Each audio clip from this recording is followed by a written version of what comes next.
जय गुरु जी। शुक्राना गुरु जी। आज हम गुरु जी की कृपा से दिव्य आबा का चैप्टर 6 पढ़ने जा रहे हैं। उनमें शिव ज्योति का वास है। जय गुरु जी। शुक्राना गुरु जी। ओम नमः शिवाय। शिव जी सदा साय। ओम नमः शिवाय। गुरु जी सदा साय। मैं गुरु जी के संपर्क में 1986 में आया। उनके भीतर शिव ज्योति का वास है। शिव की भांति गुरु जी मानवता के लिए प्रेम एवं करुणा का प्रतीक है। गुरु जी के समक्ष आस्था से आए हुए प्रत्येक व्यक्ति का कल्याण होता है। पूजनीय गुरु जी अपने अनुयायियों को परमात्मा का संदेश देते हैं। उनके अनुसार ईश्वर एक है। मनुष्य की जाति, रंग, भेद, धर्म आदि का कोई महत्व नहीं है। सब एक समान है।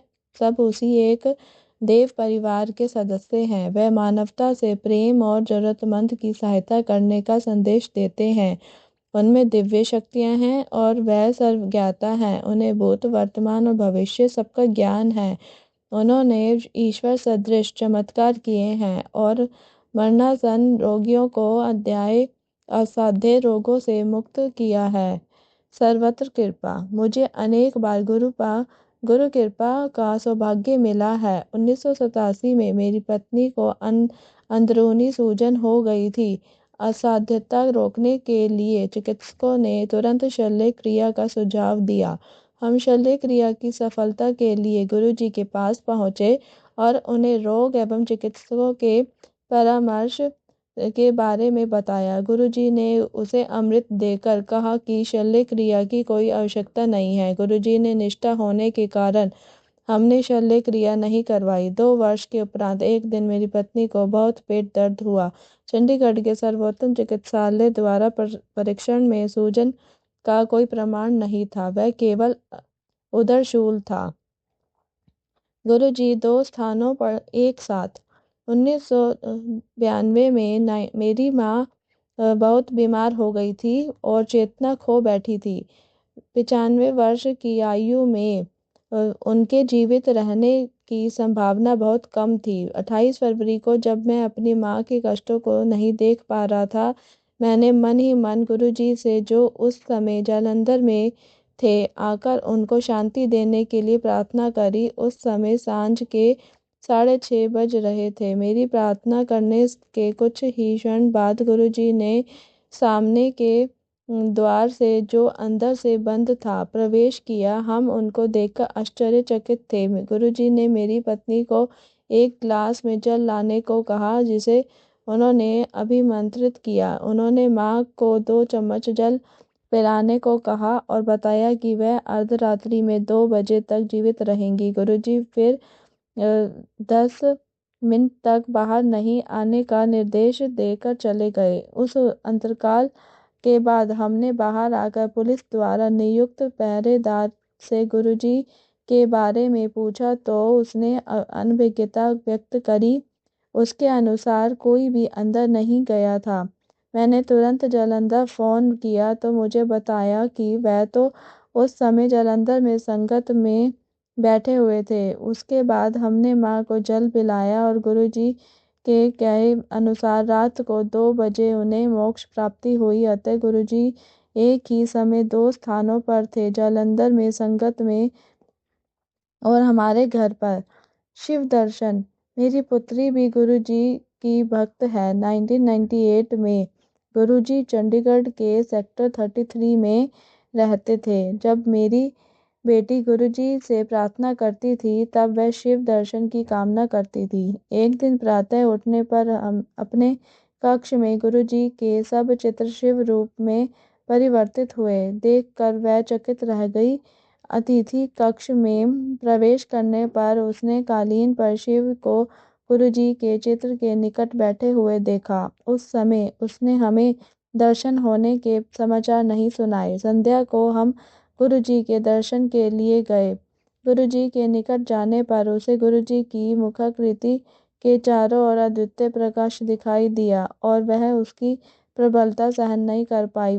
यह देखकर वह मंत्रमुग्ध हो गई और जोर जोर से रोने लगी। उसने गुरुजी में शिव का अनुभव किया था। हमने गुरुजी से उसकी इस अवस्था का कारण पूछा। उन्होंने उत्तर दिया कि वह शिव दर्शन के लिए प्रार्थना करती रही थी, अतः उन्होंने उसकी मनोकामना पूर्ण करी थी।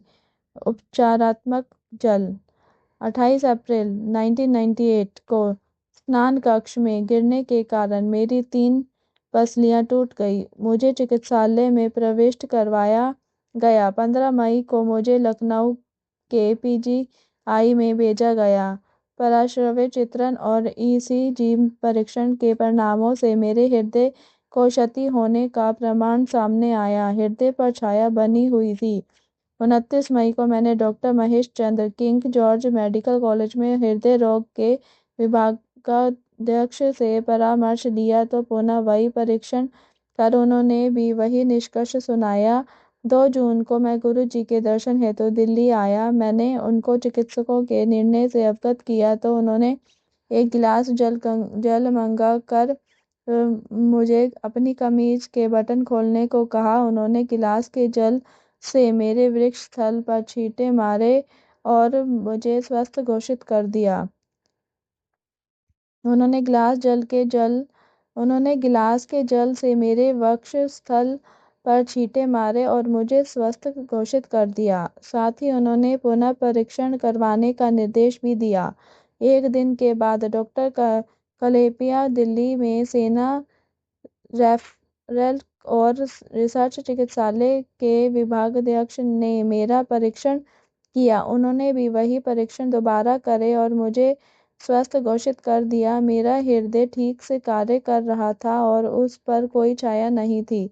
पिछले परिणाम देखकर वे अचंभित हो गए और कहने लगे कि 29 मई और 3 जून की मध्यावधि में केवल किसी चमत्कार से ही ऐसा हो सकता है, अन्यथा हृदय की अवस्था में ऐसा सुधार असंभव है। लखनऊ लौटने पर मैंने वह परिणाम चिकित्सकों को दिखाए तो उनका भी वही निर्णय था। उन्होंने कहा कि चिकित्सा से यह परिवर्तन संभव नहीं है। उस समय से मैं बिल्कुल स्वस्थ हूँ। ऐसी है गुरु जी की दिव्य शक्ति। कठिन समझौते। चंडीगढ़ के सेक्टर 35 में अपने साले के साथ एक साझा भूखंड था। 1998 में उसकी आधारशिला रखने के लिए मैंने गुरु जी को आमंत्रित किया। उस स्थल पर आने के बाद गुरुजी आधारशिला नहीं रखना चाह रहे थे, पर मेरे आग्रह पर उन्होंने ऐसा कर दिया। गुरुजी ने फिर अचानक एक स्वर्ण मुद्रा प्रकट कर मुझे दी और कहा कि यद्यपि मुझे इससे लाभ होगा,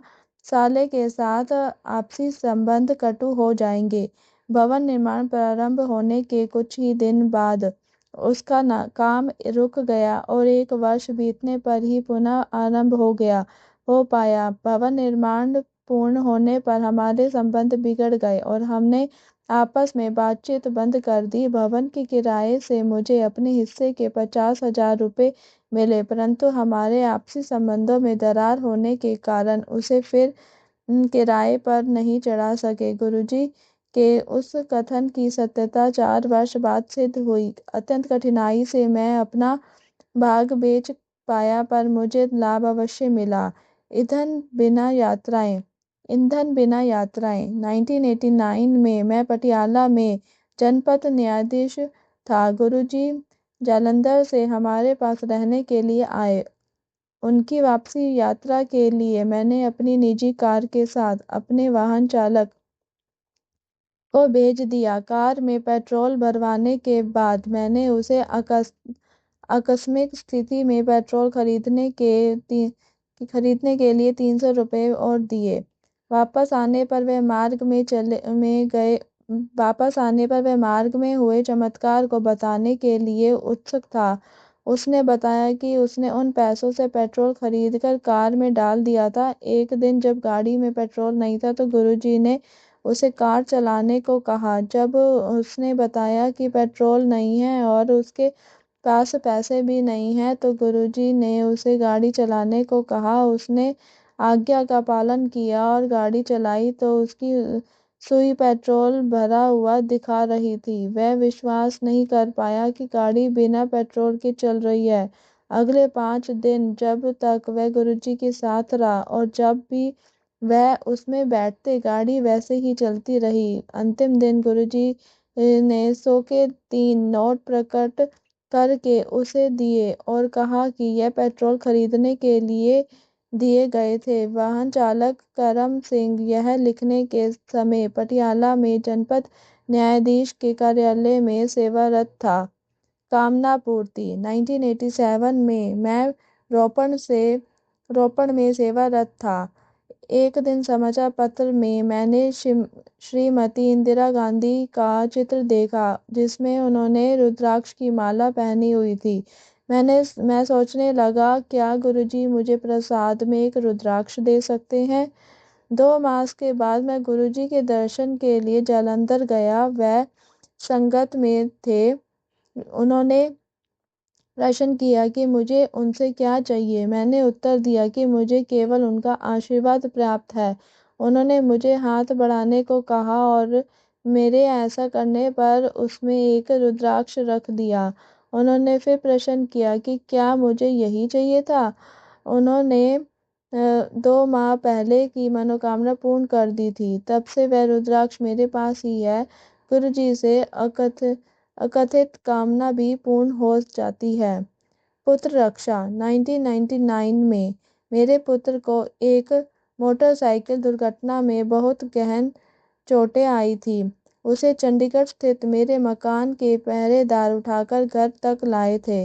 मैं उस समय लखनऊ में था। वह चिकित्सालय नहीं गया। उसने केवल गुरुजी का चित्र अपने पास रखा और दूध में हल्दी और घी डालकर पी लिया। अगले दिन प्रातः उठने पर उसे पता चला कि उसकी चोटें गंभीर थी। उसके कान से रक्त प्रवाह हुआ था। उसकी गर्दन और मुंह इतना सूज गए थे कि उसे पहचान पाना भी कठिन था। दुर्घटना रात को 11 बजे के आसपास हुई थी और उसे अगले दिन दोपहर के आसपास चिकित्सालय ले जाया गया। चिकित्सक चकित थे कि इतनी देर तक बिना उपचार के वे जीवित कैसे रहा है। उसे तुरंत आकस्मिक कक्ष में ले गए और परीक्षण करने पर पता लगा कि उसके मस्तिष्क में रक्त स्राव था और सिर पर दरार आ गई थी। सौभाग्यवश अंदर की चोट का रक्त प्रवाह कान से हो गया था। चिकित्सक तुरंत शल्यक्रिया करवाने को कह रहे थे, पर उसने अगले दिन दोपहर तक हमारे लखनऊ से लौटने की प्रतीक्षा करी। मार्ग में मैंने गुरुजी से संपर्क स्थापित कर उनको दुर्घटना के बारे में बताया तो उन्होंने अपने आशीर्वाद का आश्वासन दिया। इस अवधि में मेरे पुत्र की निकटता से देखरेख होती रही। गुरुजी की कृपा से उसे शल्यक्रिया की आवश्यकता नहीं हुई, किंतु उसके मुख पर पक्षाघात हो गया। गुरुजी ने एक अभिमंत्रित लोटा भेजा और उसका जल उसको देने को कहा। उसको जल देते ही उसमें सुधार होने लगा। चिकित्सकों का विस्मित करने के लिए उसका लकवा 2 दिन में ही ठीक हो गया। मेरे बेटे को चिकित्सालय से घर भेज दिया गया और कुछ ही दिन में वह पूर्ण स्वस्थ हो गया।